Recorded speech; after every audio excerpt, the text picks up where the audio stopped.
اللہ الرحمن الرحیم۔ السلام علیکم میرے پیارے دوستوں اور بزرگوں۔ جیسا کہ آپ جانتے ہیں، طلاق کے مسائل کے بارے میں ہماری سیریز ویڈیوز چل رہی ہیں۔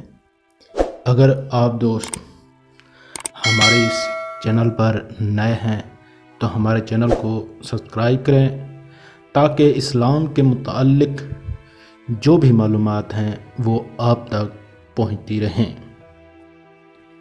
آج کا جو ہمارا سوال ہے وہ کون سی طلاق ہے جس کے بعد دوبارہ نکاح کی ضرورت ہوتی ہے؟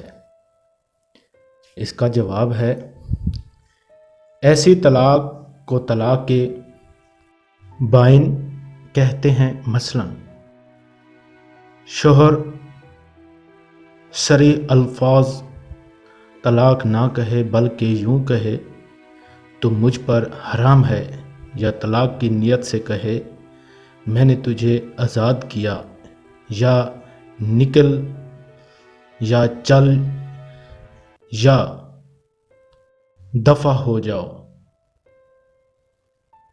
یا شکل گم کر، یا شوہر تلاش کر، یا چلتی نظر آ، یا اس طرح کے کہے کہ بستر اٹھا وغیرہ۔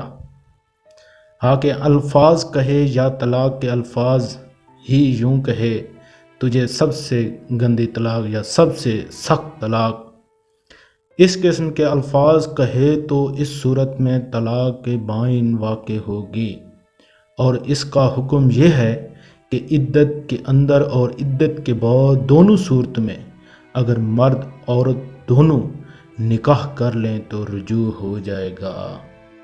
اس میں حلالہ کی ضرورت نہیں، البتہ اس صورت میں عورت سے نکاح کے لیے اس کی اجازت اور رضامندی ضروری ہے، اور اگر وہ راضی نہ ہو تو نکاح نہیں ہو سکتا۔ یوں ہی اگر عورت کو 1 یا 2 طلاقیں رجعی دی تھیں اور شوہر نے عدت میں رجوع نہ کیا حتیٰ کہ عدت گزر گئی تو اب نئے سرے سے نکاح کرنا پڑے گا، تب رجوع ہوگا، اور ایسی صورت میں عورت کی رضامندی ضروری ہے۔ اگر وہ راضی نہیں تو شوہر تنہا رجوع نہیں کر سکتا۔ مزید اس طرح کی ویڈیوز کے لیے ہمارے چینل پر آپ یہاں سے ویڈیوز دیکھ سکتے ہیں۔ اللہ حافظ۔